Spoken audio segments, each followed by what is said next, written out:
Hello viewers, welcome to our channel. నేను మీ చరణ్ పరిమి. చాలా రోజులుగా దువ్వాడ శ్రీనివాస్ అలాగే మాధురి గారికి సంబంధించిన టాపిక్ బాగా నలిగి ఇప్పుడైతే కొద్దిగా సైడ్ అయిపోయింది కదా. అయితే దీంట్లో మళ్ళీ ఒక కొత్త ట్విస్ట్ అయితే వచ్చింది. ఏంటంటే వీళ్ళిద్దరూ కలిసి చేసిన ఒక నాటకం అనేది బెడిసి కొట్టింది. సో ఏం నాటకం చేశారు, ఏంటి బెడిసి కొట్టింది అనేది ఇప్పుడు ఆసక్తికరంగా మారింది. నిజానికి అదేంటయ్యా అంటే ఒక 2 రోజుల నుంచి కూడా వీళ్ళిద్దరికి సంబంధించిన ఒక ఆడియో అనేది బయటకు వచ్చింది. అది నేనంతా సర్క్యులేట్ అవుతుంది సోషల్ మీడియాలో. సో ఆ ఆడియో వీళ్ళిద్దరు మాట్లాడుకున్నది ఫోన్లో బయటకు వచ్చిందనమాట. అందులో ఏం మాట్లాడారు ఏంటి అంటే ఇప్పటిదాకా మనకు తెలిసిన ఒక వెర్షన్ ఉంటే ఇది కాకుండా వేరే వెర్షన్ అయితే కనిపిస్తూ ఉందన్నమాట. సో అదేంటంటే ఆవిడ ఎప్పుడైతే మాధురి గారు వాళ్ళిద్దరికి సంబంధించిన అనుబంధాన్ని బయటికి రావడము, తర్వాత ఫ్యామిలీ గొడవలు, ఇటు వాణి గారు కూడా వచ్చేసి ఆ ఇంటి దగ్గరికి వచ్చి కూర్చోవడము, ఆ కూతురు కూడా దువ్వాడ గారి కూతురు కూడా గట్టిగా మా నాన్న మాకు కావాలని చెప్పేసి అడగడము, అలాగే ఆ ఇంటి గురించి కూడా చివరికి అది నాన్నతోటి మొదలయ్యి చివరికి అది ఇంటి దగ్గరికి వెళ్ళిపోయిందనమాట. ఇల్లు కావాలి, ఆస్తులు కావాలి అనే దగ్గరికి వెళ్ళింది. సో ఇదంతా జరుగుతున్న క్రమంలోనే మాధురి గారు ఆవిడ 2-3 రోజుల పాటు ఆవిడ గురించిన వీడియోలు కూడా ఏవైతే ఆవిడ ఇన్స్టాగ్రామ్లో కొద్దిగా ఆ భరతనాట్యం ఇవన్నీ చేస్తూ పెడుతూ ఉంటారు. సో అవన్నీ కూడా వైరల్ అవుతూ వచ్చాయి. అలాగే ఆవిడ మీద ట్రోలింగ్ కూడా సోషల్ మీడియాలో విపరీతంగా జరిగింది. ఆ విపరీతమైన ట్రోలింగ్కి ఆవిడ బాగా మనస్తాపం చెందారు. నా ఏ విధంగా ఇట్లా అంటారు, ఆయన నాకు ఫిలాసఫరు, నాకు గైడు, అది ఇది అని చెప్పేసి ఆవిడ కూడా మాట్లాడారు. ఈ ఎపిసోడ్ అంతా ఈ విధంగా అయిన తర్వాత సరే అందరూ అదే అనుకున్నారు. తీరా చూస్తే ఆ తర్వాత 2 రోజుల తర్వాత ఆవిడ టెక్కల నుంచి అట్లా వెళ్తూ అనుకోకుండా రోడ్లో పెద్ద కారు బోల్తా కొట్టడం ఆవిడ కారు. తర్వాత ఆవిడ చూస్తే పెద్ద గాయాలు కూడా కాలేదు, తలకు కొంచెం స్వెల్లింగ్ అయింది దెబ్బ తగిలి. సో అంతే, దానికి కూడా డాక్టర్లు ట్రీట్మెంట్ చేశారు. అయితే ఈ క్రమంలో ఆ వచ్చిన వీడియోలు, ఆ డాక్టర్ ట్రీట్మెంట్ టైంలో కూడా ఆవిడ వీడియోలు చూస్తే ఆవిడ కొన్ని వ్యాఖ్యలు చేస్తూ ఉన్నారు. సో ఏమన్నారంటే ఆవిడ ఆ టైంలో నన్ను చంపేయండి, నేను సూసైడ్ చేసుకోవడానికే ఈ విధంగా కారులో వెళ్ళాను, ఏదో ఒక దానికి డాష్ ఇస్తే ఆ సూసైడ్ జరిగిపోతుంది, సో నేను చచ్చిపోతాను, నన్ను వదిలేయండి అని చెప్పేసి ఆవిడ పెద్ద రాద్ధాంతం చేశారు. అంటే సూసైడ్ చేసుకోవడానికే ఈ ట్రోలింగ్, తన మీద వచ్చిన నెగిటివిటీని భరించలేక సూసైడ్ చేసుకుందామని ఆవిడ ఆ విధంగా ఆ రోజు కారులో వెళ్ళారట. ఆ తర్వాత ఇప్పుడు హాస్పిటల్లో ట్రీట్మెంట్ చేస్తున్నప్పుడు కూడా నన్ను వదిలేయండి, నేను చచ్చిపోతాను, లేకపోతే నాకు ట్రీట్మెంట్ ఇవ్వద్దు, నేను చచ్చిపోతా అంటారు. అంటే ఆ తలకు తగిలిన ఆ స్వెల్లింగ్ చిన్న దెబ్బకి ట్రీట్మెంట్ ఇవ్వకుంటే నేను చచ్చిపోతా అనే ఫీలింగ్లో ఆవిడ మాట్లాడేశారు.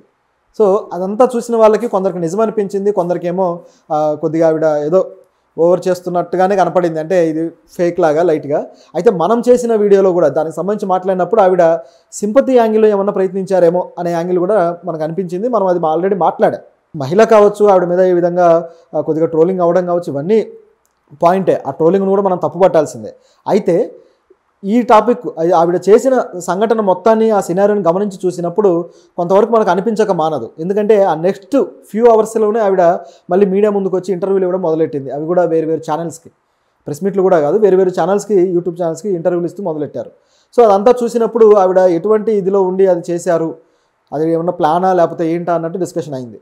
అయితే దీంట్లో ఇప్పుడు బయటకు వచ్చిన విషయం ఏంటంటే వాళ్ళిద్దరు ఆడియో కాల్లో అక్కడ జరిగింది, ఆవిడ ఆత్మహత్య ప్రయత్నం కావచ్చు, ఇదంతా కూడా క్లారిటీ వచ్చేసింది.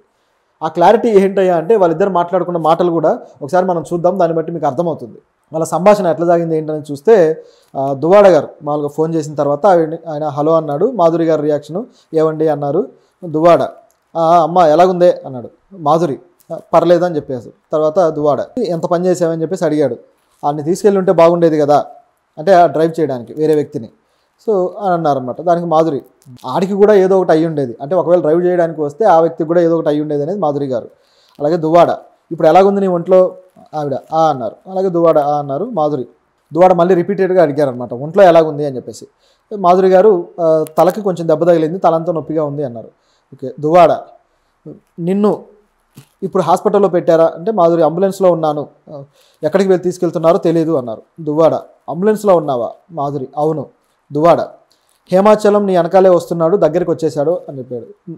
మాధురి ఎవరు అంటే దువ్వాడ హేమాచలం అని చెప్పి స్ట్రెస్ చేశాడు, ఆల్రెడీ వచ్చేసాడు, అవినాష్ కూడా వస్తున్నాడు, పద్మకు పంపిస్తున్నాను, నువ్వేం వర్రీ అవ్వకు.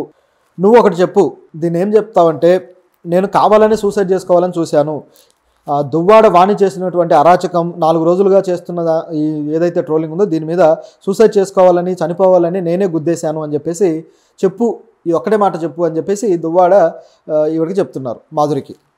మాధురి గారు అన్నారు, ఇదొక్కటే చెప్పు, డాక్టర్కు చెప్పు, అలాగే అన్నీ నేను చూసుకుంటానని చెప్పేసి ఆయన అన్నాడు. మాధురి ఓకే, నేను మనస్తాపం చెంది హైవేలో వెళ్ళి గుద్ది చచ్చిపోదామని అనుకున్నాను, నన్ను ఎవరు కాపాడొద్దు అని చెప్తా అని చెప్పేసి ఆవిడ అన్నారు. సో ఆయన చెప్పిన దానికి ప్రాంప్టింగ్ అనమాట కరెక్ట్గా ఆవిడ చెప్పడం జరిగింది. అలాగే దువ్వాడ అదే వర్డ్. అలాగే మాధురి ప్రెస్కి పంపించండి, నేను దిగేటప్పటికే ప్రెస్కి పంపించండి అని చెప్పి ఆవిడ రిక్వెస్ట్ చేశారు. ఓకే, ఆయన కూడా ఓకే పంపిస్తాను అని చెప్పేసి అన్నాడు. దాంతోపాటు ఎమోషనల్ బ్లాక్మెయిల్ చేయాలి అని చెప్పేసి ఆవిడకి హింట్ ఇచ్చాడు. అంటే ఇట్లా ఎమోషనల్గా అంటే నేను చచ్చిపోవాలనుకున్నాను అని చెప్పేసి కొద్దిగా చెప్పడం ద్వారా ఏదైతే ఎవరికైతే తగలాలో వాళ్ళకి తగులుతుంది అనేది దువ్వాడ గారి ఒపీనియన్. మొత్తానికి ఆయన ఇచ్చిన హింట్ని అయితే ఆవిడ అందుకున్నారు. సో అందుకున్న తర్వాత ఇక ఆవిడ తన వెర్షన్ చెప్తూ ఉన్నారనమాట. ఫస్ట్ అవినాష్కి చెప్పి ప్రెస్ మీట్ ఏర్పాటు చేయండి, జిహెచ్ఎంస్కి అర్జెంటుగా వెళ్ళమనండి. సో ఇక్కడ ఈవెన్ అక్కడికి ట్రీట్మెంట్కి తీసుకెళ్తున్నారు కదా, సో సూసైడ్ అటెంప్ట్ చేసిందని ఎవరికైనా చెప్పేయండి, అంటే న్యూస్ బయటికి లీక్ చేయండి అని చెప్పేసి ఆవిడ అడుగుతున్నారు. సో దువ్వాడ అయితే నేను ఆల్రెడీ మెసేజ్ పాస్ చేసేసానని చెప్పేసి ఆయన అన్నాడు. సో ఈ విధంగా వీళ్ళిద్దరి మధ్య అయితే డిస్కషన్ జరిగింది. సో దాని తర్వాత చివరికి వచ్చేసరికి మరి కారు పూర్తిగా బోల్తా పడిందా అంటే ఆవిడ పూర్తిగా బోల్తా పడిందని చెప్పేసి ఆవిడ వివరణ ఇచ్చారు. ఇంకా కాసేపు నుండి పెట్రోల్ లీక్ అయ్యి గ్యాస్ ఫామ్ అయిపోయి మొత్తానికి ఊపిరి తీసుకోలేకపోయేదాన్ని అని చెప్పేసి ఆవిడ అన్నారు. సో ఇట్లా ఈ విధంగా అయితే ఈ డిస్కషన్ అంతా వీళ్ళకి జరిగింది. చూస్తూ ఉంటే చాలా ఆసక్తికరంగా ఉంది. అంటే వీళ్ళు ఇప్పటిదాకా చెప్పిందంతా కూడా వాళ్ళు ఒక సింపతి క్రియేట్ చేసుకోవడానికి, వాళ్ళ మీద ప్రజల్లో ఉన్న నెగిటివిటీని పోగొట్టుకోవడానికి ఇలాంటి ఒక క్రియేషన్ అనమాట, ఒక స్టోరీ కట్టుకథ అల్లి తీసుకొచ్చారనేది ఒక రాజకీయ నాయకుల చతురత కనిపిస్తుంది ఇక్కడ. ఇంత డ్రామా అవసరమా? నిజాయితీగా ఉండుంటే ఇంకా ఇంతకన్నా ఎక్కువ విలువే వచ్చిండేది వాళ్ళకి.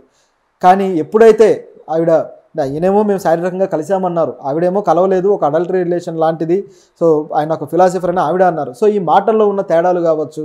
అదేవిధంగా మరి పెళ్లి చేసుకుంటారా అంటే ఆవిడ దానికి సరిగా సమాధానం చెప్పలేదు వాళ్ళు. సో ఇట్లా రకరకాలుగా మాటలు తీసుకొచ్చారనమాట. చివరికి ఎవరు ఏం మాట్లాడుతున్నారు అనేది పొంతం లేకుండా పోయింది. సో ఇటువైపు భార్య వైపు నుంచి కూడా ఆస్తుల గురించి మాత్రమే గొడవకు రావడం, ఇదంతా కూడా చూస్తే చివరికి ఈ ఇన్సిడెంట్ మీద ప్రజలకు కూడా వీళ్ళ మీద గౌరవం తగ్గిపోయిందనమాట. ఇది బయటకు వచ్చిన తర్వాత ఇప్పటిదాకా జరిగిన నాటకం అంతా ఇంకా క్లియర్ అయిపోయింది. సో ఈ స్థాయికి వీళ్ళు దిగజారిపోయారనే దానికి ఇది ఒక ఎగ్జాంపుల్. అంటే ప్రజలని చీట్ చేయటము, లేకపోతే మీడియాని బఫూన్లను చేయడానికి ప్రయత్నించారు, చివరికి వాళ్ళే బుక్ అయిపోయారు. ఈ రోజుల్లో ఉన్న టెక్నాలజీలో ఎవరిని ఏ విధంగా ఏ విషయాన్ని కూడా దాచలేము.